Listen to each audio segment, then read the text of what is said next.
Comme autant d'États américains, le Tripostal accueille une cinquantaine d'artistes durant le festival désormais biennal des transphotographiques de Lille. Avec cette année un thème, These Americans, mené par l'exposition phare Kappa in Color. Le but, faire partager ces clichés couleurs découverts récemment outre-Atlantique.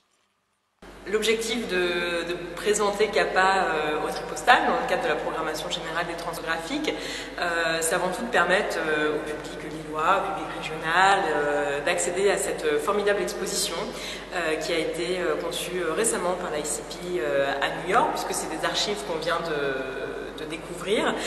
C'est une exposition qui a été montrée une seule fois en France auparavant. Des photos rares et innovantes, le cofondateur de l'agence Magnum a recours à la couleur à partir des années 40 et effectue dès lors tous ses reportages en noir et blanc et en couleur. Il était persuadé que la couleur c'était quelque chose de très important et que c'était l'avenir et qu'il fallait le mettre en avant rapidement, ce qui n'était pas le cas pour les magazines. Il a eu du mal à vendre ses reportages couleur.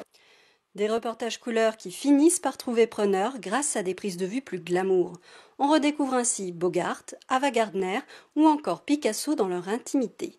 Un besoin de légèreté après-guerre auquel il s'est parfaitement adapté, passant des scènes de guerre aux paillettes hollywoodiennes avec dextérité.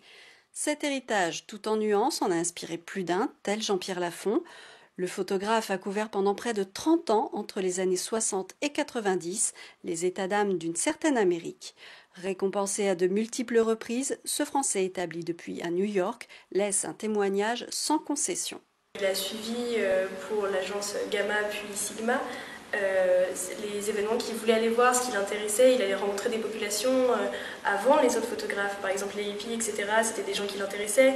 Il allait faire des photos de gangs dans la rue de New York, donc avant que ce soit intéressant pour les autres photographes. Donc c'est un regard personnel et très intéressant. Une liberté de ton que l'on retrouve aussi chez Antoine Bruy, Charles Delcourt ou Cédric Dubus, jeunes talents régionaux exposés également au Tripostal. Personnages reclus dans les forêts américaines, scènes de rue et portraits dans les artères animées de New York ou San Francisco, ces jeunes photographes ont mis en boîte l'Amérique d'aujourd'hui à travers leur propre prisme.